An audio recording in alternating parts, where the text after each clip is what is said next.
Bonjour à tous et bienvenue dans notre vidéo mensuelle de ce début du mois d'août dans laquelle nous ferons le point sur la situation économique mondiale. Nous communiquerons les performances des portefeuilles Key Private sur le mois de juillet ainsi que les changements décidés par le comité d'investissement au niveau de l'allocation des portefeuilles Key Private.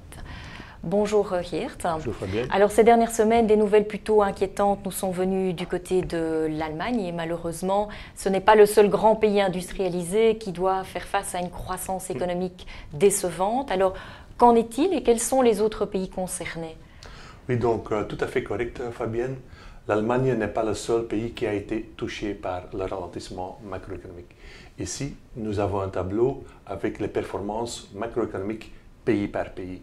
Et en bas, nous y trouverons des pays comme l'Allemagne, mais aussi le Taïwan et la Corée du Sud.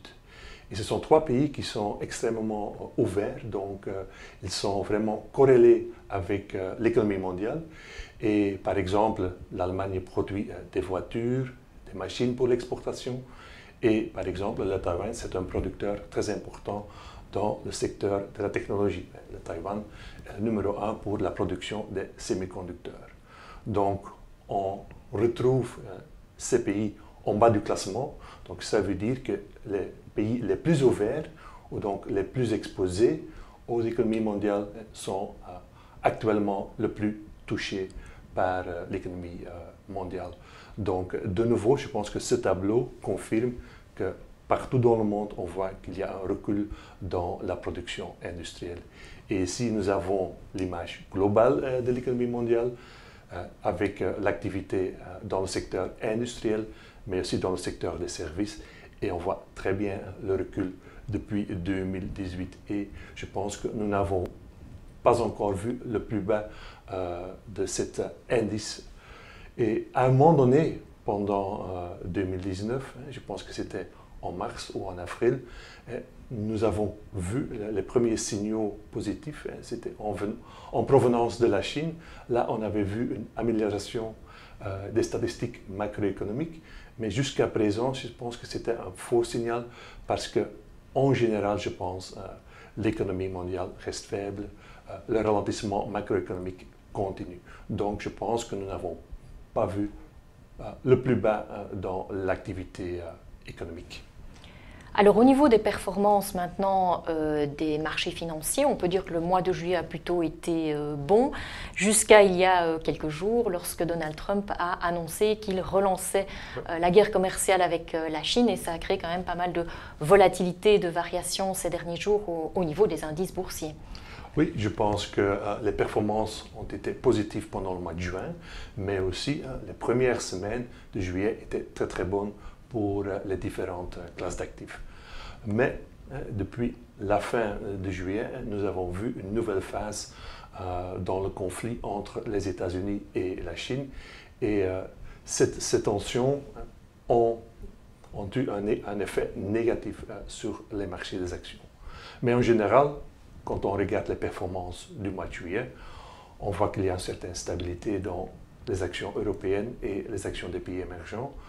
Le marché qui a été le plus bon, qui a performé le plus en juillet, c'était de nouveau le marché américain. Donc le S&P 500 a fait 3,56% en euros.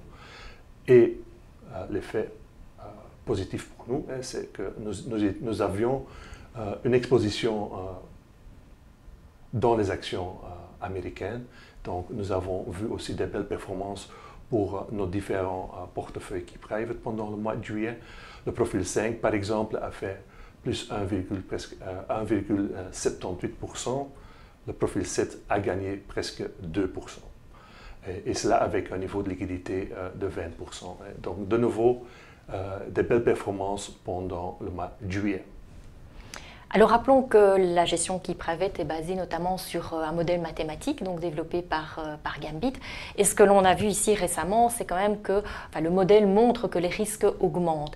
Alors peux-tu nous expliquer les décisions qui ont été prises par le comité d'investissement lors de la dernière réunion qui a eu lieu ici fin juillet?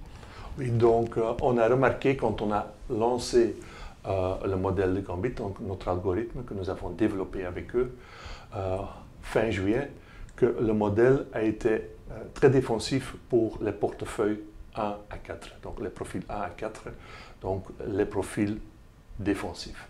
Parce que le modèle, je pense, voit très bien qu'il y a une divergence entre la réalité macroéconomique et la réalité financière. Et donc, cette année, 2019, on voit que presque chaque classe d'actifs est en train de gagner, de monter. Les actions, les obligations, les matières premières. Et donc, c'est une situation qui est extrêmement rare. Et donc, comme le modèle a bien vu cette divergence, le modèle a déjà fait des mouvements défensifs dans les portefeuilles les plus défensifs. Par exemple, dans le profil 3, vous voyez que le niveau de liquidité est à presque 50%. Mais dans les autres profils, et je dirais les profils 5 à 10, donc les profils neutres jusqu'à les profils les plus dynamiques, là, le niveau de liquidité n'a pas du tout changé. Mais par exemple, dans le profil 5, on voit aussi que le modèle a investi dans les obligations d'État de la zone euro pour presque 11%. Donc, on a réduit un peu les expositions aux actions pour justement investir dans une classe d'actifs plus défensif comme les obligations d'État. Et dans le profil 5, comme dans le profil 7, le niveau de liquidité là, reste à 20%. Et je pense que le profil 7 a peu changé vis-à-vis le mois précédent. Mais peux-tu nous résumer en quelques points les principales conclusions donc, du comité d'investissement? Et donc, on sait depuis un certain temps que le ralentissement macroéconomique continue et donc nous n'avons pas encore vu le plus bas pour l'économie mondiale. Ces derniers jours, il y a l'explosion du conflit commercial entre les États-Unis et la Chine et donc une phase de correction est venue sur les marchés des actions. Et jusqu'à présent, je pense que c'est une phase de correction et nous n'avons pas eu des signaux que le mouvement à la hausse ou la tendance haussière a été fini. Donc, on reste avec un niveau de liquidité de 20%. Donc, on ne va pas augmenter le niveau de liquidité pour les profils les plus dynamiques parce qu'on n'a pas encore un signal négatif pour les marchés des actions. Alors voyons maintenant la mise à jour des rendements des différents profils KeyPrivate, donc depuis le lancement du produit depuis janvier 2016. Où en est-on maintenant au 30 juillet? Oui, donc d'abord un commentaire sur les performances de 2019. Et donc on voit que pour un profil 5, nous sommes à 5,36% en performance nette et pour un profil dynamique à 4,25%. Ça fait qu'un investisseur qui a commencé en janvier 2016, quand il regarde son compte ou son portefeuille maintenant, il voit qu'il a gagné presque 10% pour le profil 5 et 10,74% pour le profil 7. Parfait. Eh bien, merci beaucoup, Geert, pour toutes ces informations. Et nous vous donnons rendez-vous début septembre pour notre prochaine vidéo mensuelle. Merci pour votre attention.